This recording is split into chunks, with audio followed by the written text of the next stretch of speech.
Hello दोस्तों, स्वागत है आपका इस वीडियो में। जिस वीडियो में हम लोग देखने वाले हैं क्लास 10th का जो है हम लोग यहाँ देखेंगे फिजिक्स।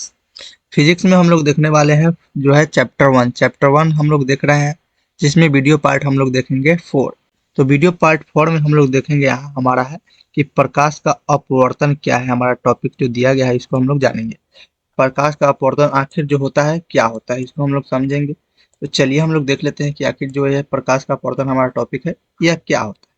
तो सबसे पहले हम यहाँ देखते हैं, लिखा हुआ है जब प्रकाश एक माध्यम से दूसरे माध्यम में तिरछा होकर जाता है तो दूसरे माध्यम में इसके संचरण की दिशा परिवर्तित हो जाती है।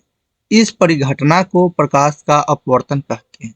देखिए, प्रकाश का जो है अपवर्तन कहने का मतलब इसका समझिए। यहाँ यहाँ इसके प्रकाश का अपवर्तन कहने का आप लोग मतलब इसको समझा देते हैं फिर से आपको। तो देखिए, यहाँ कह रहा है कि जब प्रकाश एक माध्यम से, जैसे मान लेते हैं कि दो माध्यम दिया गया है, चाहे एक ही माध्यम से, यहाँ जैसे मान लेते हैं कि यहाँ हवा है, क्या है, यहाँ पे हमको हवा दिया है, ठीक है। यहाँ हवा हम मान लेते हैं कि यहाँ क्या है, हवा। और यहाँ मान लेते हैं कि यह कांच है, ठीक है। यहाँ कांच हम मान लेते हैं। तो अब यहाँ आपको समझ में आना जरूरी है कि आखिर जो है कांच में प्रकाश ज्यादा तेज चलेगा या हवा में। तो देखिए, ऑफ कोर्स जो है हवा में प्रकाश तेज चलेगा। क्यों? क्योंकि देखिए यहाँ इसका अपवर्तनांक जो है ज्यादा है और इसका अपवर्तनांक कम है। तो जिसमें ज्यादा होता है उसमें तो प्रकाश जो है जितना जल्दी अंदर नहीं जा पाएगा। तो इसीलिए यहाँ लिखा हुआ है कि जब प्रकाश एक माध्यम से किसी दूसरे माध्यम में तिरछा होकर जाता है तो दूसरे माध्यम में इसके जो है संचरण की दिशा परिवर्तित हो जाता है। इस परिघटना को हम लोग क्या कहते हैं, प्रकाश का अपवर्तन कहते हैं। हम लोग समझ लिए कि प्रकाश का अपवर्तन क्या होता है। अब हम लोग समझेंगे क्या कि आखिर जो है प्रकाश का अपवर्तन के जो कुछ उदाहरण है, इसको हम लोग क्या जो है समझ लेते हैं कि आखिर क्या क्या होता है। तो चलिए हम लोग इसको समझकर देखते हैं। तो हमारा जो है यहाँ फर्स्ट में लिखा हुआ है कि प्रकाश की अपवर्तन के कारण स्विमिंग पूल का तल वास्तविक स्थिति से विस्थापित हुआ प्रतीत होता है। आपको फिर से यहाँ बता देते हैं कि आखिर ये क्या दिया गया है। यहाँ आपको समझने लायक बात है, यहाँ आप लोग अच्छा से समझिए। यहाँ दिया गया है कि प्रकाश के अपवर्तन के कारण स्विमिंग पूल, जैसे आप लोग देखे हुएगा कि स्विमिंग पूल में जो उसका तल होता है उसका वास्तविक स्थिति से विस्थापित हुआ प्रतीत होता है। जैसे मान लेते हैं कि यहाँ एक स्विमिंग पूल है, तो यह मान लेते हैं कि यह स्विमिंग पूल है और यहाँ इसका जो है मेन जो तल है, ठीक है। लेकिन जब जो है अब प्रकाश का जो अपवर्तन होता है उसी के कारण हमको जो है उसका तल जो है हमको उठा हुआ यानी विस्थापित हुआ प्रतीत होता है, ठीक है। अगला हमारा जो है दूसरा नंबर की पानी में आंशिक रूप से डूबी हुई पेंसिल वायु तथा पानी के अंतर पृष्ठ पर टेढ़ी प्रतीत होती है। अब कैसे, ये देखिए, यहाँ मान लेते हैं कि यहाँ पे हम लोग जो है पानी का सतह ले लेते हैं, ठीक है, पानी है, ठीक है। और यहाँ हम ले लेते हैं कि यहाँ पेंसिल है। मान लेते हैं कि यहाँ हम गिलास रखे हुए, गिलास एक रखे हुए, ठीक है। अब गिलास में जो है पेंसिल को हम रखते हैं, ठीक है। गिलास में हम क्या करते हैं, पेंसिल को रखते हैं और मान लेते हैं कि पानी हमारा यहाँ तक जो है, यहाँ तक है। तो पानी जब हमारा यहाँ तक है तो हम लोग जब ऊपर से देखते हैं तो हम लोग को लगता क्या है कि हमारा जो पेंसिल है वह टेढ़ी है। तो किसके कारण होता है, प्रकाश के अपवर्तन के कारण होता है। अगला जो हमारा है, अगला एग्जांपल कि कांच में जो है कांच के गिलास में पड़े नींबू वास्तविक आकार से बड़े प्रतीत होते हैं। मान लेते हैं कि यह गिलास है, यह कांच का है। अगर इसमें हम यहाँ पे नींबू रखते हैं तो हम लोग को प्रकाश के अपवर्तन के कारण ही हम लोग को जो है नींबू जो जितना जो है मान लेते हैं कि छोटा है हुआ, तो हम लोग को उसमें बड़ा दिखाई देता है। इसके क्या कारण है कि प्रकाश का अपवर्तन। अगला है कि कागज पर लिखे शब्दों गिलास के स्लैब से देखने पर ऊपर उठे हुए प्रतीत होता है। जैसे आप लोग जो है घर पे अगर देसी हो, मतलब आप लोग जो है गांव से होंगे, तो आप लोग को बता दें कि मान लेते हैं कि यहाँ एक कांच का गिलास है, ठीक है। तो आप लोग किसी जो है मान लेते हैं कि कॉपी में लिखे हुए हैं, ठीक है। तो कॉपी में लिखे हुए तो आप लोग यहाँ नीचे कॉपी रख दीजिएगा और ऊपर से देखिएगा, ऊपर से क्या कीजिएगा, यहाँ पे देखिएगा। तो ऊपर से जब देखिएगा ना तो आपको दिखाई देगा कि जो हम लिखे हुए हैं वो हमको ऊपर की ओर क्या हो रहा है, दिखाई दे रहा है, ऊपर की ओर उठा हुआ प्रतीत हो रहा है। तो यह किसके कारण होता है, तो हमारा प्रकाश के अपवर्तन के कारण ही होता है।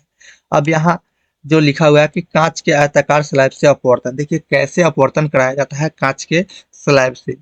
जो आयताकार स्लैब है, देखिए सबसे पहले यहाँ मान लेते हैं कि यहाँ कोई प्रकाश आ रहा है, तो यह वायु में से आ रहा है। कहाँ से, वायु से आ रहा है, निर्गत निर्गत स्तर, ठीक है, यहाँ से हमको आ रहा है। जब जिस प्रकार यह कांच पे पड़ता है, जैसे यहाँ ये कांच है, ठीक है, कांच पे जैसे ही पड़ता है, वह जैसे ही पड़ता है तो अभिलंब की ओर क्या करता है, अभिलंब की ओर यहाँ मुड़ जाता है। क्या करता है, अभिलंब की ओर मुड़ जाता है। देखिए लेकिन इसका स्थिति जो है यहाँ आना चाहिए, जब यहाँ हवा नहीं रहता तो यह डायरेक्ट यहाँ सीधे भी आ जाता है। लेकिन जिस प्रकार इसमें कांच आ गया बीच में उसके रास्ते में, तो यह क्या किया, अभिलंब की ओर मुड़ गया, ठीक है। तो यहाँ हमारा R1 हो गया, ये है I1 हो गया, ठीक है। अब जब नीचे की ओर आए तो यहाँ देखिए, फिर यहाँ जब हम आए तो यहाँ मुड़कर हम लोग को लास्ट तक यहाँ आया। अब फिर जब पूरा कांच में हम, कांच तक यहाँ तो टेढ़ा ही चला गया, ठीक है। जब फिर हम लोग कांच से बाहर आए प्रकाश से, फिर तो फिर यहाँ क्या हुआ, अभिलंब से दूर भागने लगा। जो ये अभिलंब है, क्या है, जो ये अभिलंब है, यह अभिलंब से क्या किया, यह दूर भागने लगा। तो यहाँ आपको समझने लायक बात क्या है, जैसे मान लेते हैं कि यह कांच का स्लैब है, कांच का स्लैब है, ABCD कांच का कोई स्लैब है। आपको फिर से इसको हम इरेज करके बता देते हैं कि इतना हम आपको लेंथी करके समझाने की नहीं कोशिश करेंगे, एक बार जो है आपको बहुत अच्छा से समझाने की कोशिश करें। देखिए आपको समझाने की कोशिश यहाँ कर रहे हैं। जैसे यहाँ पे कोई स्लैब है, ठीक है, यहाँ कांच पे कोई स्लैब है, उसमें जो है प्रकाश आ रही है। कहाँ से आ रही है, हवा में से। जैसे मान लेते हैं कि एक जो टॉर्च ले लिए, ठीक है, उसमें हम एक आयताकार जो है हमारा कांच की स्लैब, उसमें हम जो है टॉर्च को जलाते हैं। तो जो टॉर्च है उसका जो प्रकाश है वह सबसे पहले तो कांच में अगर जा रहा है तो वह क्या करेगा, अभिलंब की ओर मुड़ जाएगा। तो यहाँ देखिए, यहाँ अभिलंब की ओर मुड़ गया है, ठीक है। जब यहाँ कांच से बाहर जा रहा है तो फिर अभिलंब से दूर भाग रहा है।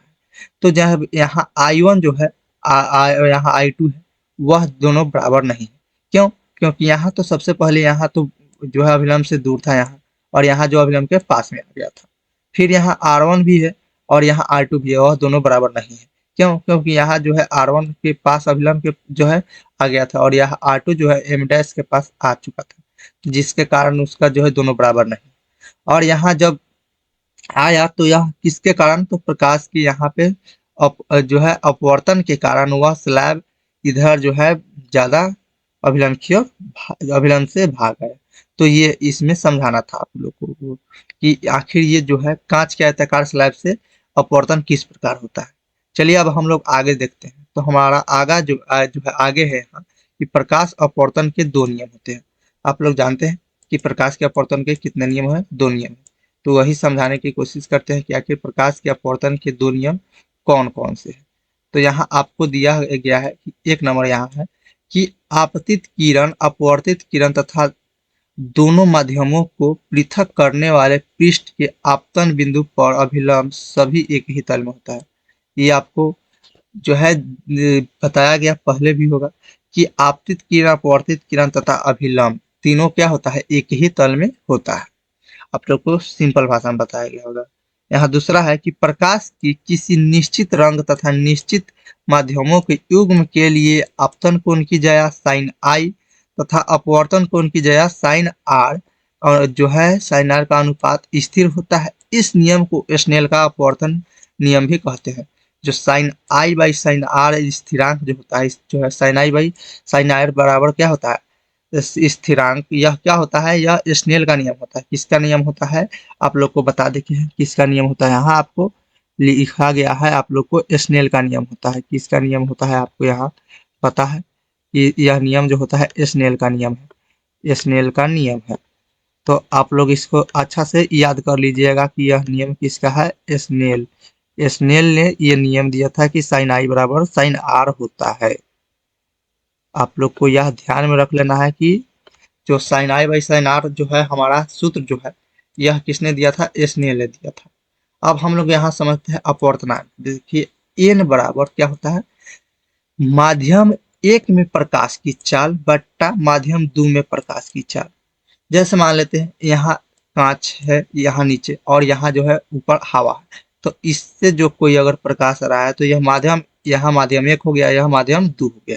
तो माध्यम एक में प्रकाश की चाल और माध्यम दो में प्रकाश की चाल से हम लोग क्या कर सकते हैं, एन निकाल सकते हैं। अब हम लोग यहाँ आगे भी यहाँ देख लेते हैं कि यहाँ दिया हुआ कि N2 1 बराबर माध्यम माइनस टू माध्यम, जैसे यहाँ दिया हुआ है कि माध्यम टू का माध्यम माइनस वन के सापेक्ष अपवर्तनांक होता है। ठीक है, N2 1 बराबर क्या हो जाएगा हमारा V1/V2। क्या हो गया हमारा एक जो है नया सूत्र बन के आ गया, N2 1 बराबर V1/V2। ठीक है, अब आगे हम यहाँ देख लेते हैं, कह रहा है कि N12 बराबर माध्यम वन का माध्यम टू के सापेक्ष अपवर्तनांक N12 से निरूपित करते हैं। अब जैसे यहाँ दिया कि अगर N21 हम लोग लेते हैं तो हम लोग को V1/V2 सूत्र प्राप्त होता है। अगर N12 हम लोग लेते हैं, यहाँ N12 लेते हैं तो हम लोग को क्या प्राप्त होगा, V2/V1। यह यहाँ पे जो है सापेक्ष अगर अपवर्तनांक हमारा माध्यम वन के है तो हमारा V1/V2 सूत्र होगा। अगर माध्यम दो के जो है सापेक्ष अपवर्तनांक होगा तो हमारा V1/V2 सूत्र होगा। यह आपको बताया गया। अब आगे यहाँ है कि निरपेक्ष अपवर्तनांक क्या होता है, इसको समझ लीजिए। यदि माध्यम एक निर्वात या वायु है, यदि माध्यम मान लेते हैं कि जो एक है वह निर्वात या वायु है, तब माध्यम दो का अपवर्तनांक के निर्वात के सापेक्ष माना जाता है। जैसे यहाँ पे आप लोग को समझने के लायक बात है कि जो निरपेक्ष अपवर्तनांक है वह माध्यम एक निर्वात हो। अगर मान लेते हैं कि यदि माध्यम एक जो है क्या है, निर्वात है यानी वायु है, हवा है, तब माध्यम दो का अपवर्तनांक किसके होगा, निर्वात के सापेक्ष माना जाता है। अगर निर्वात जो है माध्यम एक है निर्वात यानी वायु है तो उसके सापेक्ष क्या माना जाएगा, माध्यम दो को माना जाएगा।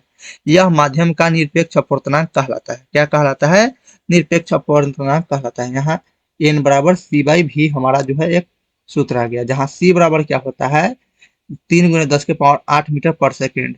निर्वात में प्रकाश का चाल क्या होता है, यहाँ आपको दिखाया गया है निर्वात में प्रकाश का चाल क्या होता है, आप लोग इसको लिख लीजिएगा। आप लोग को बता दें कि यहाँ आप लोग जरूर से जरूर लिखिएगा कि निर्वात में, आप लोग लिखिए पेपर जो है कॉपी में लिखिए, निर्वात में प्रकाश का चाल लिखिए, निर्वात में प्रकाश का चाल लिख रहे हैं आप लोग, निर्वात में प्रकाश का चाल, निर्वात में प्रकाश का चाल 3 × 10⁸ मीटर पर सेकेंड होता है। आप लोग ये लिख लिए होंगे। एक और स्टार पॉइंट दीजिएगा, इसी को हम लोग बदल कर लिखेंगे कि माध्यम जो यहाँ हम लोग लिख लिए हैं कि निर्वात में प्रकाश का चाल 10 × 10⁸ मीटर पर सेकेंड होता है। एक और स्टार पॉइंट लिखिएगा कि निर्वात में प्रकाश का चाल 3 × 10⁵ किलोमीटर पर सेकेंड होता है। यहाँ मीटर था, इसको हम मात्र क्या कर दिए हैं कि किलोमीटर कर दिए हैं, इसको हम लोग किलोमीटर कर दिए हैं। तो यह 10 के पावर क्या हो गया है, 10⁵ 10⁵ हो गया हमारा। ठीक है, तो इसको आप लोग ध्यान से लिख लीजिएगा। अगला है हीरा का अपवर्तनांक सबसे अधिक है। हीरे का अपवर्तनांक 242 है। इसका तात्पर्य है कि प्रकाश की चाल 1/242 गुना कम है हीरे में निर्वात की अपेक्षा। जैसे निर्वात हम मान लेते हैं कि एक है और हीरा जो है अपवर्तनांक 242 है, तो उसको 1/242 गुना कम हम लोग हीरे के निर्वात की अपेक्षा रखेंगे ना। अब यहाँ है कि प्रकाशीय संघनन माध्यम क्या होता है, क्या होता है आप लोग यहाँ समझिए कि आखिर प्रकाशीय संघनन माध्यम आप लोग को बता दें कि क्या होता है। तो यहाँ देखिए कि लिखा गया है कि दो माध्यमों की तुलना करते समय अधिक अपवर्तनांक वाला माध्यम दूसरे की अपेक्षा प्रकाशिक संघनन होता है। जैसे मान लेते हैं कि यहाँ दिया गया है कि दो माध्यम की तुलना करते समय अधिक अपवर्तनांक वाला माध्यम, जो अधिक अपवर्तनांक वाला माध्यम होगा वह दूसरे की अपेक्षा प्रकाशिक संघनन होता है। ठीक है, आपको यहाँ भी आप यहाँ जो अगला है हमारा टॉपिक प्रकाशिक विरल माध्यम क्या होता है। प्रकाशिक विरल माध्यम क्या होता है, इसको समझने की आप कोशिश कीजिए कि आखिर ये होता क्या है। तो देखिए, दो माध्यमों की तुलना करते समय कम अपवर्तनांक वाला माध्यम प्रकाशिक विरल माध्यम होता है। जो कम अपवर्तनांक वाला माध्यम होगा वह क्या होगा, विरल होगा, और जिसमें ज्यादा अपवर्तनांक वाला माध्यम होगा वह क्या होगा, संघनन होगा। यानी सघन का मतलब, कहने का मतलब हो गया कि जो घन घन हो, क्या हो, घन घन हो। जैसे मान लेते हैं कि यहाँ एक कांच है, ठीक है, यहाँ एक कांच है तो यह घन घन है, और यहाँ एक गैस मान लेते हैं तो गैस क्या है, घन घन है, बिल्कुल नहीं है, यह अलग अलग है। और जो अगर कांच हम लोग पूरा एकदम घन घन है, घन घन है, पूरा घन घन, ठीक है। तो सघन उसको कहते हैं, और विरल हम लोग कहते हैं किसको, जो गैस। आगे हम लोग यहाँ देखते हैं, यहाँ आगे हम लोग को कहा गया है, लिखा गया अगला पॉइंट हमारा यहाँ, कि जब प्रकाश की किरण विरल माध्यम में, सघन माध्यम में, जैसे विरल माध्यम होता है, मतलब विरल कहने का मतलब जो है घन घन नहीं हो, जैसे वायु हो गया, विरल माध्यम से सघन माध्यम में जाती है तो उसकी चाल धीमी हो जाता है तथा अभिलंब की ओर झुक जाती है। जैसे आप ही को मान लेते हैं, ठीक है। एक एग्जाम्पल आपको समझाते हैं। अगर आप जो है स्कूल की तरफ, अगर सुबह आपको उठे, फ्रेश व्रेश हुए, अब उसके बाद आपको मम्मी एक थप्पड़ मारती है और बोलती है जाओ स्कूल जाओ, ठीक है।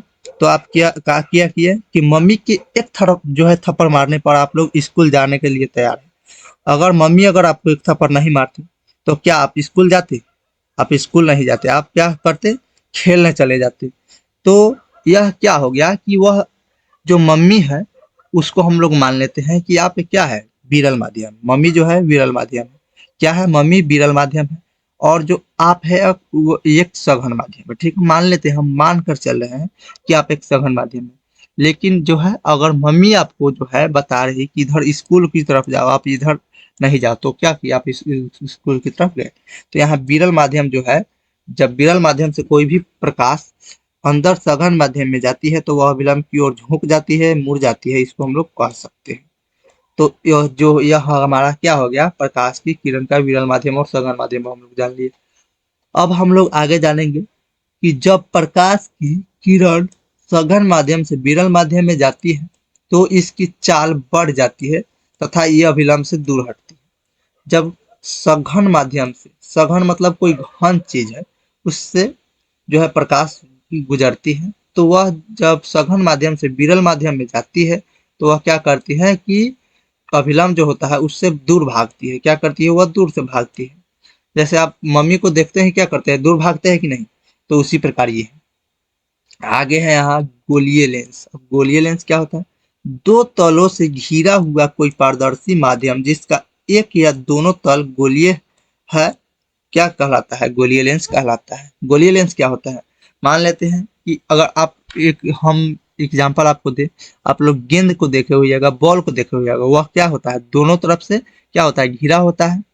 तो वह क्या हो गया, वह पारदर्शी नहीं हुआ, वह अपारदर्शी है। लेकिन इसमें देख क्या है कि दो तलों से घिरा हुआ कोई पारदर्शी माध्यम जिसका एक या दोनों तल गोलीय है, जो है गोलीय लेंस कहलाता है। इसको आप लोग समझ लीजिए। अब देखिए गोलीय लेंस में दो लेंस आते हैं, कौन कौन, उत्तल लेंस आते हैं और अवतल लेंस आते हैं। तो हम लोग सबसे पहले उत्तल लेंस और अवतल लेंस में अंतर समझ लेते हैं कि आखिर उत्तल लेंस क्या होता है और अवतल लेंस क्या होता है। तो चलिए हम लोग देखते हैं। देखिए यहाँ दिया गया है कि यह किनारों की अपेक्षा बीच से मोटा होता है। देखिए यहाँ किनारों की अपेक्षा बीच से मोटा है कि नहीं, यह किनारों की अपेक्षा बीच से मोटा है। अगला है यहाँ कि यह बीच की अपेक्षा किनारों के पे मोटा होता है। देखिए यहाँ बीच में पतला है और किनारों पे मोटा है। अगला है इससे आप अभिसारी लेंस भी कहते हैं। क्या कहते हैं, इसे जो उत्तल लेंस होता है उसको हम लोग अभिसारी लेंस कहते हैं और जो अवतल लेंस होता है उसको हम लोग अपसारी लेंस कहते हैं। तो ये उत्तल और अवतल में अंतर हो गया। अब यहाँ आगे है कि उत्तल लेंस के किरण आरेख बनाने के नियम। अब इस नियम को भी जान लेते हैं। देखिए यहाँ एक नंबर है कि बिंब के मुख्य अक्ष से समांतर आने वाली कोई प्रकाश किरण उत्तल लेंस से अपवर्तन के पश्चात लेंस की दूसरी ओर मुख्य फोकस गुजरेगी।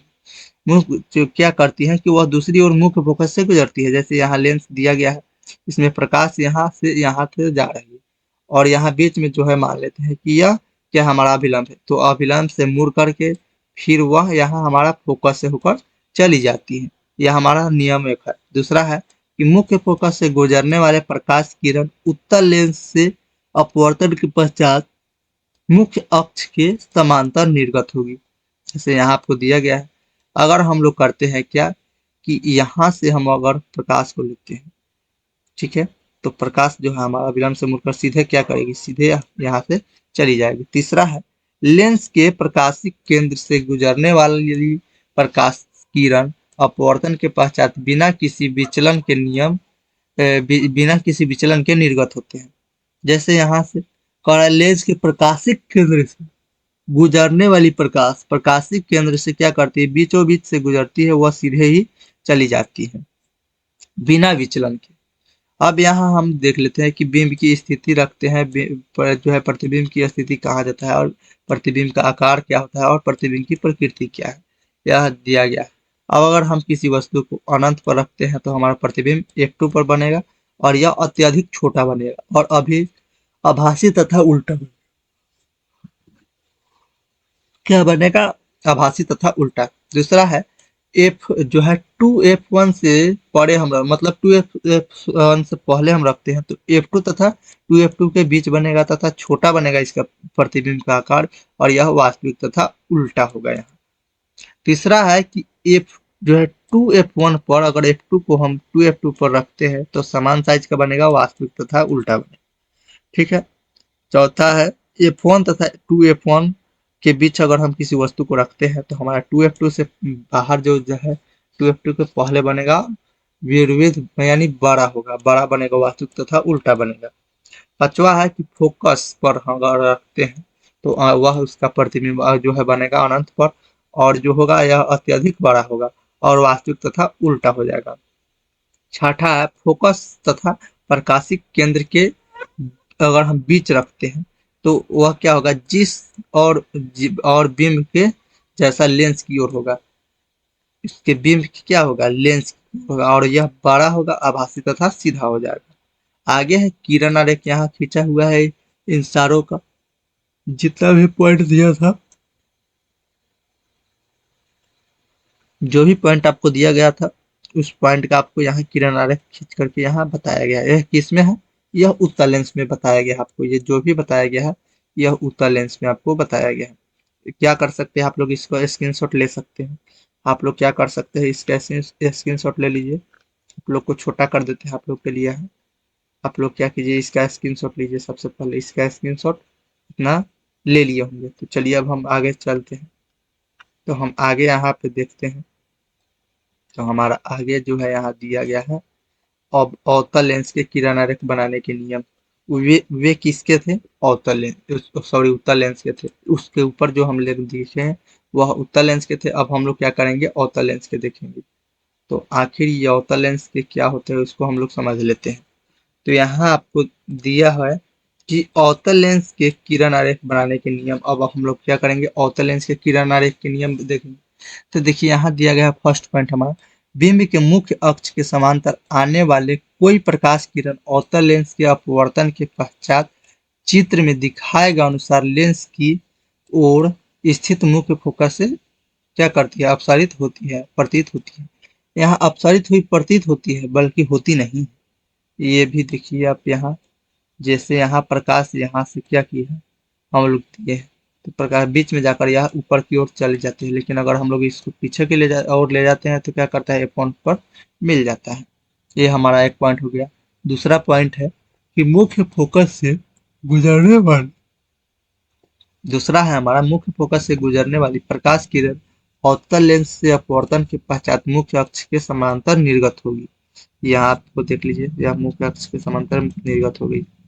तीसरा है लेंस के प्रकाशिक केंद्र से गुजरने वाली प्रकाश किरण अपवर्तन के पश्चात बिना किसी विचलन के निर्गत होती है। यहाँ देखिए बिना किसी विचलन के निर्गत हो गई है। अब इसका स्थिति जो है यहाँ देख लिया है। यहाँ अगर किसी हम लोग वस्तु को स्थिति हम करते हैं कि अनंत पर रखते हैं तो उसका जो है प्रतिबिंब हमारा जो बनेगा फोकस पर बनेगा, और प्रतिबिंब का जो अपेक्षित आकार होगा वह बहुत छोटा बनेगा और आभासी तथा सीधा बनेगा। दूसरा है हमारा अनंत तथा लेंस के प्रकाशिक केंद्र अगर पर रखते हैं, हम लोग जीरो पे रखते हैं, जीरो के बीच रखते हैं तो क्या होता है, हमारा F1 तथा O के बीच बनेगा प्रतिबिंब, और यह क्या करेगा, प्रतिबिंब जो हमारा वह उसका आकार होगा छोटा होगा, जो आभासी तथा सीधा होगा, यहाँ आपको देखने को मिल रहा है। ठीक है, जीरो पे हम लोग के ये तो हमारा जो है यहाँ F1 पे हमारा जो है बना F1 तथा O के बीच बना प्रतिबिंब। ठीक है, आप लोग यहाँ तक समझ में आ गया।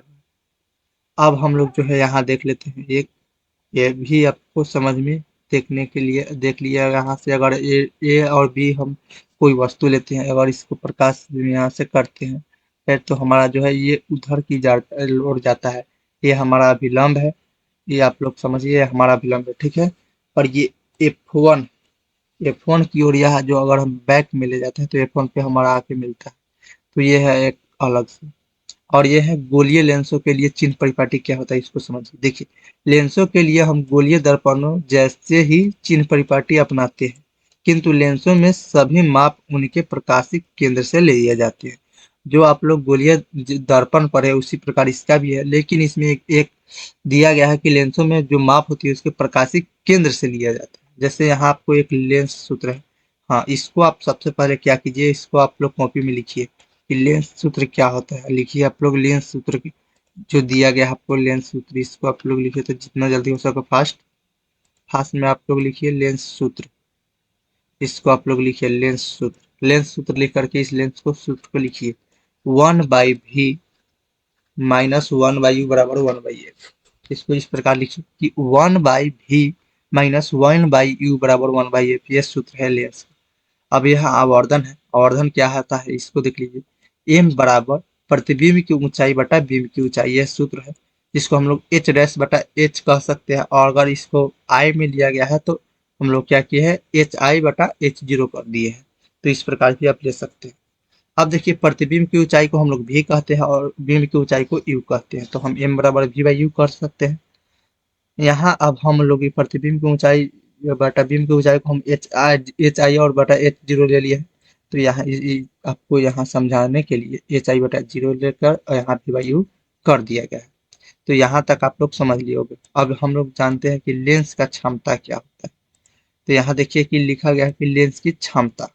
देखिए, किसी लेंस द्वारा प्रकाश किरणों को आभासीकरण या अपसरण करने की मात्रा मात्रा को उसकी क्षमता के रूप में व्यक्त किया जाता है। क्या किया जाता है, उसकी क्षमता के रूप में व्यक्त किया जाता है। लेंस की क्षमता उसकी फोकस दूरी के व्युत्क्रमानुपाती पे क्या होता है, व्युत्क्रम होता है। क्या होता है, यहाँ पे आपको देखना को मिलेगा व्युत्क्रम होता है। लेंस की क्षमता P बराबर 1/f होता है। सूत्र क्या होता है, लेंस की क्षमता बराबर 1/f। यह आपको सूत्र दिया गया है। क्या होता है, लेंस की क्षमता P बराबर 1/f होता है। आप लोग यहाँ से इसको ध्यान से देख लीजिए। लेंस की क्षमता का मात्रा डायोप्टर होता है। क्या होता है, डायोप्टर। लेंस की क्षमता का मात्रा क्या होता है, डायोप्टर होता है। इसको आप लोग अच्छा से याद कर लीजिए। देखिए, लेंस की क्षमता बराबर क्या होता है, 1/f। लेंस की क्षमता बराबर 1/f, आपको बार बार याद करा दे रहे हैं कि लेंस की क्षमता बराबर 1/f, लेंस की क्षमता बराबर 1/f। लेंस की क्षमता का मात्रा क्या होता है, डायोप्टर होता है। लेंस की क्षमता का मात्रा क्या होता है, डायोप्टर होता है। लेंस की क्षमता का मात्रा क्या होता है, डायोप्टर होता है। इसको आप लोग ध्यान से लिख लीजिएगा कि लेंस की क्षमता का मात्रा क्या होता है, डायोप्टर होता है। इसका जो अगर हम निकालते हैं 1 डायोप्टर बराबर तो 1 मीटर जो है एम इनवर्स होता है, 1 मीटर इनवर्स हम लोग इसको ले सकते हैं। अब यहाँ देते हैं कि डायोप्टर उस लेंस की क्षमता है जिसकी फोकस दूरी 1 मीटर हो। मान लेते हैं कि किसी वस्तु की फोकस दूरी 1 मीटर है। मान लेते हैं कि कोई लेंस है, उसका जो है फोकस दूरी 1 मीटर हो, तो उसको हम लोग डायोप्टर में ले लेते हैं। डायोप्टर उस लेंस की क्षमता है जिसकी फोकस दूरी 1 मीटर है, ठीक है। उत्तल लेंस की क्षमता धनात्मक होती है। उत्तल लेंस की क्षमता क्या होती है, पॉजिटिव होती है। क्या होती है, पॉजिटिव होती है। यहाँ आपको दिया गया है कि उत्तल लेंस की क्षमता धनात्मक होती है, अवतल लेंस की क्षमता ऋणात्मक होती है। आप लोग ध्यान दीजिए कि अवतल लेंस की क्षमता जो होती है क्या होती है, ऋणात्मक होती है। ये आप लोग देख लिए होंगे। यहाँ तक आपको समझ में आ चुका होगा। अब हम लोग यहाँ लास्ट यहाँ प्रोसेस हम लोग क्या कर रहे हैं, यहाँ लास्ट प्रोसेस देख रहे हैं। तो आप लोग ध्यान से देखिए, यहीं पे हम लोग वीडियो को समाप्त करेंगे। देखिए यहाँ गया है कि अनेक प्रकाशिक यंत्रों में कई लेंस लगे होते हैं।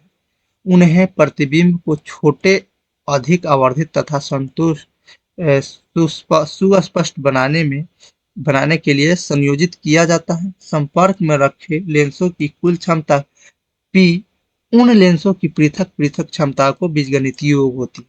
देखिए, अब सारे लेंस का जो है जोड़ने के लिए क्या लगाते हैं हम लोग सूत्र, P बराबर P1 plus P2 plus P3 plus dash dash dash, जितना भी लेंस हो उसको हम लोग इस प्रकार ले सकते हैं।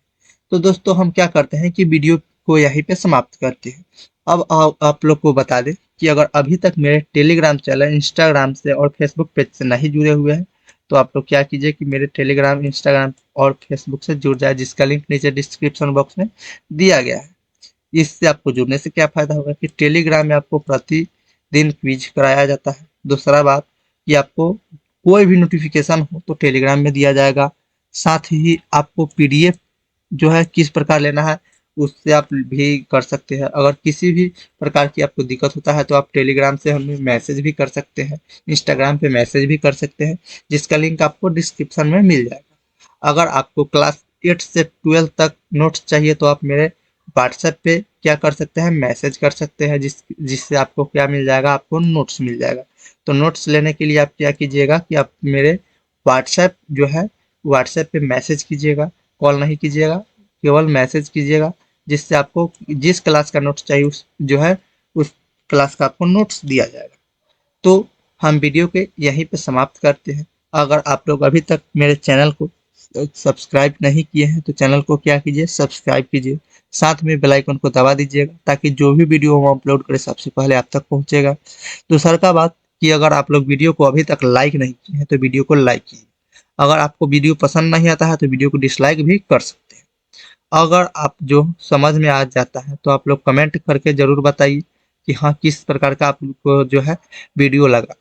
और जो है आपका एक लाइक हमको क्या करता है, मोटिवेट करता है वीडियो बनाने के लिए। तो आप लोग क्या कीजिए कि लाइक ज़रूर कीजिए, और साथ ही जहाँ भी आपको समझ में ना आए तो आप लोग क्या कीजिए, कमेंट ज़रूर कीजिए। कमेंट कीजिएगा तभी हम आपको उस प्रश्न का उत्तर ज़रूर देंगे। किसी भी हाल जो है हम हाल में उस प्रश्न का उत्तर देने का प्रयास करेंगे। ठीक है। अब दूसरा बात आपको यहाँ भी तीसरा बात कि अगर आप मेरे चैनल से जुड़ गए तो आपको जो है प्रत्येक वीडियो हर क्लास का मिलते रहेगा। ठीक है, तो यहाँ तक आप लोग क्या किए हैं, समझ लिए हैं। अब देखिए कि इस वीडियो को जितना से ज़्यादा हो सके आप लोग क्या कीजिए, शेयर कीजिए। सबसे ज़्यादा आप लोग शेयर करने पे ध्यान दीजिए ताकि आपके दोस्त लोग भी पढ़ सके और कुछ हमको भी फायदा हो सके। तो आप इस प्रकार की जो है कोशिश कीजिए शेयर करने की। तो हम वीडियो को यहीं पे समाप्त करते हैं। आज के लिए इतना ही। जय हिंद। धन्यवाद दोस्तों।